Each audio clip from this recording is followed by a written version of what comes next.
Good morning mga kabukid! Umagang kay ganda na naman. Nandito po tayo ngayon sa ating konting taniman po ng pipino. Ayan, may malalaki na pong bunga. At maya-maya lang po, ay amin pong ituturo sa inyo kung paano po ang pagpadami ng bulaklak at ng bunga. Isang buwan pa lang po ito mga kabukid. Pero marami na pong bulaklak at bunga. Kita nyo naman mga kabukid, marami pong bulaklak at saka bunga yung pipino natin. Huwag po muna kayong mag-skip sa video natin kasi mamaya po ituturo po natin kung paano po yung sikreto. Kung bakit marami pong mga bulaklak at saka bunga yung mga pipino natin.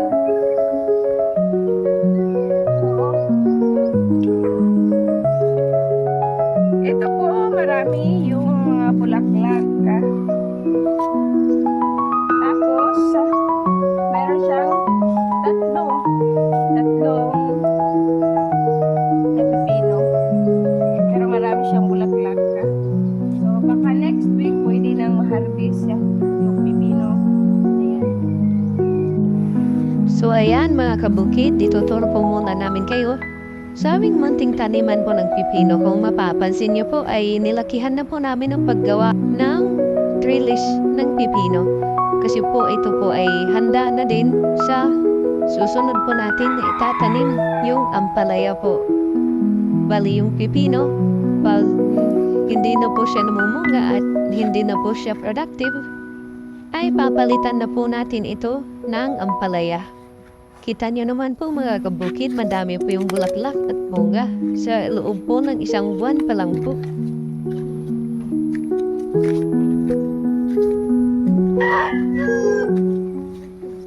So, bali po mga kabukid, ayan po, yung ganyang laki po ng pipino ay 2 hanggang 3 araw lang po ay na-harvest na po ito.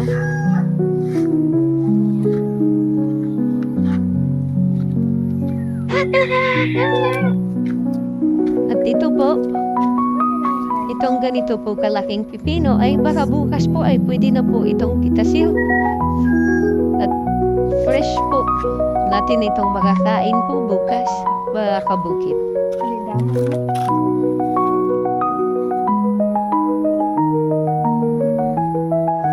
At ngayon mga kabukid, ituturo na po namin kung ano po yung klase ng pag-aabono na ina-apply po namin sa aming pipino. Ayan po mga kabukid, maghahalo na po kami ng 2 lata ng complete fertilizer. Yung gamit po naming lata ay yung sa sardinas po na 150 grams. So bali po ito pong mixture na ito ay 300 grams po ng complete fertilizer sa 16 liters po na tubig. So ayan po yung ginagamit po naming complete fertilizer mga kabukid. Yan po yung ginagamit natin sa ating mga pananim. So mga kabukid, haluin lang po natin ng maayos na ma-dissolve po yung complete fertilizer sa 16 liters po na tubig. So atin lang po itong imimix ng maayos mga kabukid para po mabilis ma-absorb po ng ating mga tanim. So ayan na mga kabukid, hinahalo na po natin ng maayos yung ating complete fertilizer kasi po medyo matagal po itong ma-dissolve. At ang gagamitin po nating pangtakal po sa pag-abono ay yun din pong lata na ginamit po natin sa pagtakal po ng complete fertilizer. Iwasan lang po natin na matamaan po yung dahon po ng ating mga tanim kasi po magkakaroon siya ng chemical burn.